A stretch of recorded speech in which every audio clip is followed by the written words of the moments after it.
О2 иницијатива Шанса за Центар и Независни за Карпош поднесоа амандмани за измена на Законот за локална самоуправа. Од 20 забелешки, најголемиот дел од нив се однесуваат на транспарентноста на општините. Поднесуваат амандмани бидејќи, како што велат, ниту еден предлог не им бил прифатен кога законот бил закачен на ЕНЕР.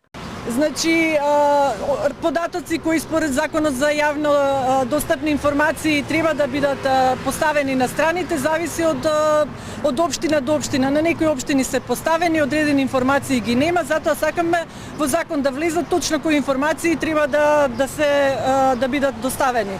Не може да не ми се призна електронски поднесена преставка во денешно време. Законот се носи во транспарентна постапка која трае повеќе од 8 месеци, дециден е министерот Перински. Законот за локална самоуправа, повторно ќе кажам, се работи за системско уредување на материјата на локална самоуправа и е системски закон. Генерално нивните забелешки се однесуваа на доуредување на материјалните закони. Меѓутоа сите оние кои што се однесуваат на Министерството за локална самоуправа, кога ќе дојде време, јас секако стојам на располагање да се видам со нив и да разговарам подетално за да можеме да ги придвижиме работите во материјалните закони. Генерално забелешките кои што се добиени од нивна страна не се соодветни за во системски закон. Измена на Законот за локална самоуправа се прави по повеќе од 20 години со главна иницијатива да може градоначалник да биде отповикан од функција преку референдум. Габриела Лескова, Сител телевизија.